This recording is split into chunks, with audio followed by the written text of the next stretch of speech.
Welcome to Kruja, Albania. The drive up Kruja mountain was absolutely sensational. I just find that fascinating that you got one country, but you can tell where people are from based on the type of hats they wear. Brand new style. I give it to him for that. Forget the capital city, Tirana. Tirana, put that to one side. But Kruja is a symbol. It's a symbol of how important it was in the history to the country of Albania. You're watching Sabirul on the Move, and I'm here in Tirana, heading over to Kruja, which is the heart of Albania that fought off the Ottoman Empire, the resistance. So heading over to see some of the most amazing artifacts, castles, views, scenic landscapes in Kruja, a 45 minutes to an hour drive. I love exploring multiple cities. You don't just want to be in the capital city. Go from city to city, explore. The multi-city experience is everything. So I just got off the coach behind me, and the drive up Kruja mountain was absolutely sensational. The views, oh my God. I mean, I was completely blown away because not only was it a smooth drive, but when you reach a certain point and you get to see the landscape, the mountains, the surroundings, and Kruja itself right underneath, wow, beautiful. So standing on top of Mount Kruja, you can actually see right ahead over there is Montenegro. So you can be pretty much in two countries at the same time. It's a beautiful scenic view. Wow, I mean, it's a bit misty at the moment, but just to be this high up and get this feel and view, you can see so many hills and lakes. Oh, wow. So we are currently around 1,200 or 1,176 meters above sea level. And that shrine we entered, that's one of 7 across the Balkans. So people lighting up candles in here. Very interesting. Oh, pressure. There you go.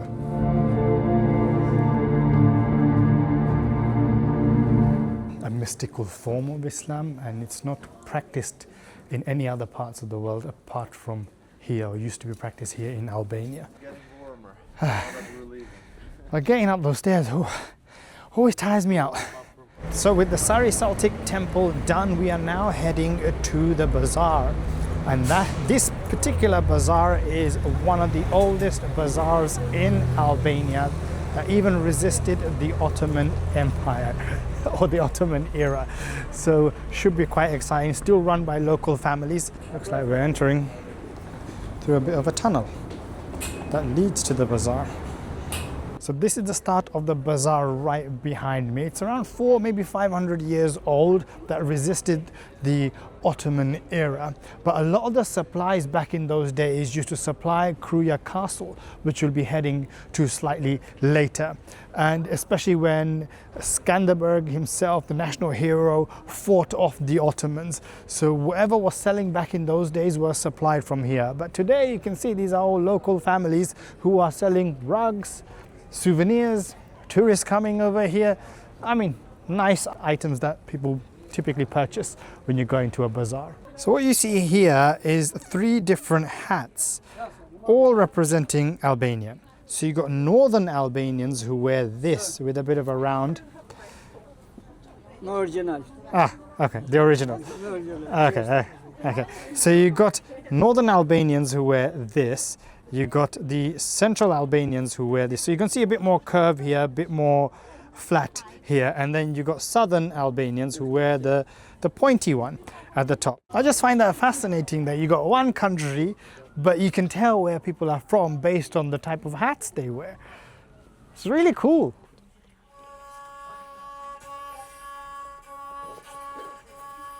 So that was nice, just popping into a shop with the people who I'm on the tour with. And the guy was playing a few instruments. So local instruments, 1-string instruments that he was playing. These are handmade instruments, very lovely music. But before doing that, I needed a bit of energy. And I've become very fond of this B52 drink. It's a Dutch drink, but it's a replacement for Red Bull, because Red Bull's a bit too strong for me, so less sugar, but great taste. I like it a lot. Not that I'm promoting this drink, but I can't seem to recall that being in the UK. So yeah, hence why you probably see a bit more energy probably compared to the vlog I did yesterday, which I filmed over in the Albanian Alps, because I just couldn't find this drink in the Alps.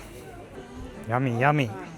So as we continue walking, you can see the Kruja Castle, and that's where we're heading next. Kruja Castle is quite significant. So before we even enter, I'm going to tell you that for 25 years, Skanderbeg, his army, resisted the Ottoman Empire right from this base. So it's almost considered the heart of Albania, the resistance era, fighting off the Ottomans. It's a very lovely walk downhill on these stoned pathways. So we're going to another temple here in the castle. And there are a few other things to see in the castle. In fact, there was a minaret, which I'll show you, which is a mosque that was built by the Ottomans when they did eventually conquer this castle after Skanderbeg had passed. So I'll show you that in a bit. But going over to see this temple, exactly what it's about. But there's also, you got the temple showing the cultural side. There's also history in terms of a family home from back in those days. That's over there that we're able to see, as well as the Museum of Skanderbeg. So probably popping into both as well. There is a slight fee to those, 500 lek, 600 lek for each, so 1100. So they're not free as part of the experience in the castle, because you walk into the castle and that itself is free. So the man who brought the Sufism, the Bektashi religion here in Albania. So this is another one of his fellow, not his shrine itself, but his fellow patriots' shrine. The shrine of Haji Mustafa Baba. But then what's fascinating around here is that particular olive tree there, that's right over here. So this one is said to have been planted by Skanderbeg himself, as mentioned by our guide. So that itself is quite a thing. The fact that over how many years did you say? 400 or 500? Over 500 years. And to know that I'm standing right underneath it. It feels quite a privilege indeed. It kind of reminds me of the Shahjalal Bazaar and the shrine over in Salltik. But you can see the old painting somewhat coming off. It is really beautiful though. And this is a guest house, a Bektashi guest house. Ooh la la, very fancy indeed. Oh, I like the seating. Someone's turned on the radio. I'm sure music from the 90s, early 2000s wasn't a part of Bektashism. That's exactly what's playing right now in here. I'm guessing someone probably stays here. Then a gentle walk onto the roof. That's a tricky one. An odd ladder. And then what you get? You get a stunning view. Now that is worth the price of admission alone. So what do you make of it so far? Kruja, the experiences we've had. Because this is just touching the surface. I mean, there's still the free time to roam around and just see exactly what the history tells, what the culture shows. All of that plays a big part here in Kruja, because it's a significant and important city here in Albania. Yes, forget the capital city, Tirana. Tirana, put that to one side. But Kruja, it's a symbol. It's a symbol of how important it was in the history to the country of Albania. I love the design of these buildings. Like, who thought of these? And all of this is sitting on Mount Kruja. So to think that a mountain is holding this much history and significance.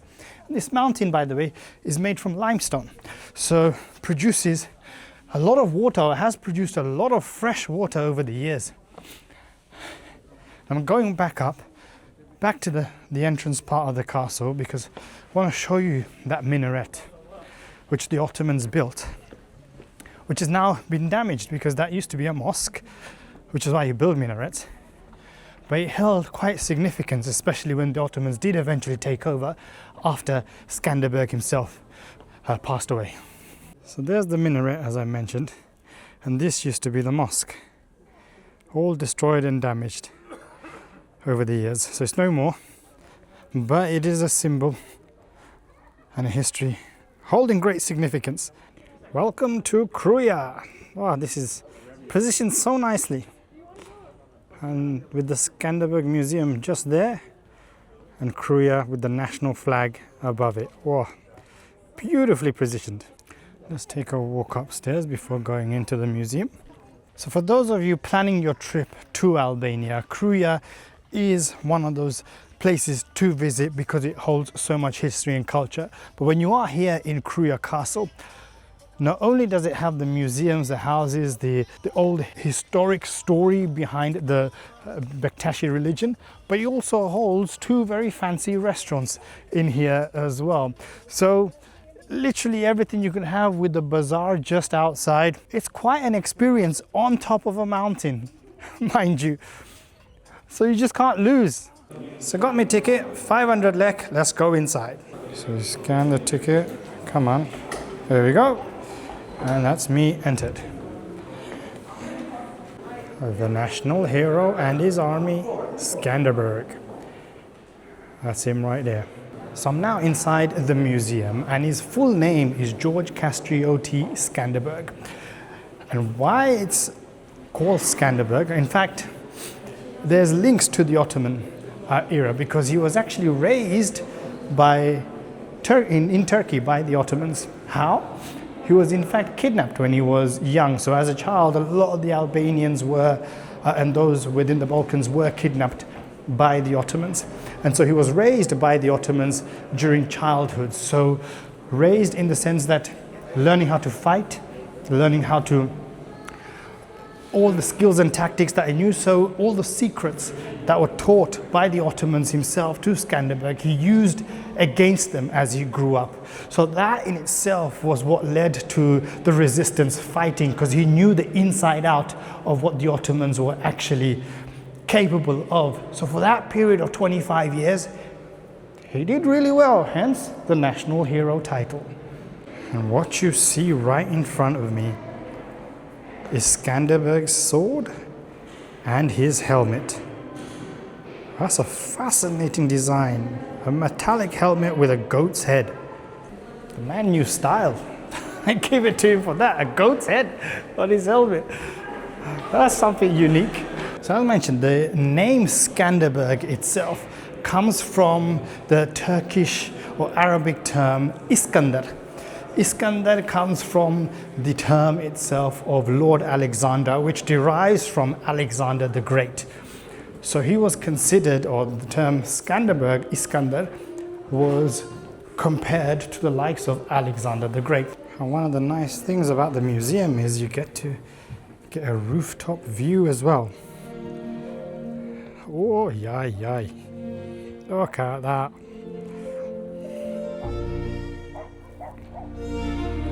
Sometimes you just feel as if, do you even deserve this, the privilege to get a view like this? Oh, it's a lovely seating area, it just goes round. It's very nice. And that view down there, right there, is the route we came. So you can see the bazaar over there. And to think, you get entry into this museum, 500 lek, which is like £4.80, £4.75, and you're spoilt with this view. And not only that, you still get to see more mountains around, so that full view, that 270-degree view. I like how this has been carved out, Skanderbeg's name. Oh, very nicely done, very creative. And the benefits of a donkey inside a castle. Don't tell me Skanderbeg took this to war. Never underestimate the power of a donkey. If Shrek and Donkey can conquer Lord Farquaad, then I'm sure Skanderbeg and that donkey could overcome the Ottoman Empire. Why not? With the castle done, there was one other place inside the castle which I didn't have time to go inside, which was the traditional home. So what does a traditional Albanian home look like? A lot of it was originated from Turkey. So that's what, like, okay, do I want to see more of Turkey? I've been to Turkey, so I got a fair bit of an idea. So if you haven't seen my Antalya video, it's on the link above. So check that out. I'm back in the market. I'm going to do some roaming around because I don't think I've got much else time in terms of buying souvenirs. If I can find a magnet or two from here, hey, let's purchase. Well, that lady was wonderful. Putting on the hat and giving me that instrument, traditional instrument. And also that scarf. I mean, I did buy 3 magnets from her, but her hospitality was superb. Ay, ay, ay. So that's me done with my bazaar shopping. So with lunch done, I had, by the way, an open souvlaki, which is a Turkish-influenced doner kebab style. I've had traditional food already, so needed something that's going to fill my stomach up and something I'm familiar with. But on that note, this brings to an end what has been an incredible Kruja experience here. The castle was unbelievable. The drive up the mountain, just that alone, I think was worth the price. And to be fair, if you're asking me how much did I pay for this experience, no more than £13. All I paid was £13 for this experience. And to think you've gone out an entire city, absolute bargain. But yes, there are admissions that you pay for, these museums that you pop into, but well worth it, especially because you get to learn the history, culture, and you get to learn about the national hero, which is most important when you are here in Albania.